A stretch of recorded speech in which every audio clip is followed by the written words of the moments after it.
അരിയിൽ ഷുക്കൂർ വധക്കേസിൽ P ജയരാജനും T V രാജേഷിനും തിരിച്ചടി. ഇരുവരും നൽകിയ വിടുതൽ ഹർജി CBI കോടതി തള്ളി എന്നുള്ള വാർത്തയാണ് വരുന്നത്. അരിയിൽ ഷുക്കൂർ കണ്ണൂരിലെ തളിപ്പറമ്പ് പട്ടുവത്തെ അരിയിൽ സ്വദേശി. അരിയിൽ ഷുക്കൂറിന്റെ കൊലപാതക കേസാണ്. അരിയിൽ ഷുക്കൂർ കൊലക്കേസിൽ പി ജയരാജനും ടി വി രാജേഷിനും വിടുതൽ ഹർജി ഇപ്പോൾ CBI കോടതി തള്ളിയത് വലിയ തിരിച്ചടിയായി മാറുകയാണ്. ഷുക്കൂറിന്റെ ചോര നിങ്ങൾ എന്താ വിചാരിക്കുന്നു? ഷുക്കൂറിന്റെ ചോര ഞാൻ ഈ പ്രവർത്തകരെ മുഴുവൻ സാക്ഷി നിർത്തി പറയും.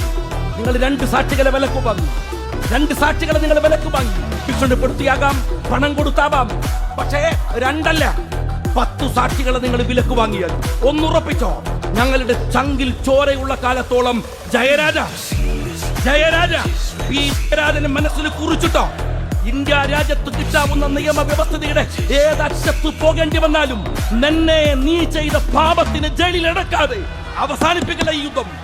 ആ വഴിയിൽ ജീവിതം കളയേണ്ടി വന്നാലും, ആ വഴിയിൽ ജീവൻ ത്യജിക്കേണ്ടി വന്നാലും ഉറപ്പിച്ചു പറയുന്നു ഞങ്ങൾ വിടില്ല. നിങ്ങൾ കളി പഠിക്കാൻ പോകുന്നേ ഉള്ളൂ. കാത്തിരിക്കുക യൂത്ത് ലീഗുകാരാ. വരുന്ന ദിവസങ്ങൾ നിങ്ങൾക്ക് വേണ്ടിയാണ്.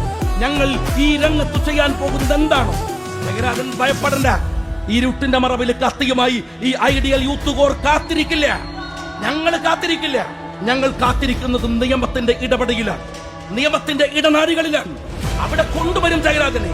ഈ രാജ്യത്തിന്റെ ജനാധിപത്യത്തിന് ഒരു സത്യമുണ്ടെങ്കിൽ, ഈ രാജ്യത്തിന്റെ നിയമവ്യവസ്ഥയ്ക്ക് ഒരു സത്യമുണ്ടെങ്കിൽ, റാം റാം എന്നുച്ചരിച്ച് ഇവിടുത്തെ മുസൽമാൻ ഈ രാജ്യത്ത് ജീവിക്കാൻ അവകാശമുണ്ടെന്ന് പറഞ്ഞു മരിച്ചുപോയ ഗാന്ധിജിയുടെ സ്വപ്നത്തിന് സത്യമുണ്ടെങ്കിൽ, ഷുക്കൂറിന്റെ ഉമ്മയുടെ കണ്ണുനീരിന് സത്യമുണ്ടെങ്കിൽ, ജയരാജ നിന്നെ വിടില്ല.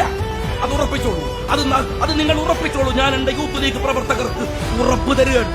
ഈ പാവങ്ങളുടെ ചോര കൊണ്ട് നിങ്ങൾ എവിടുത്തെ CPM ഉണ്ടാക്കാൻ പോകുന്നത്?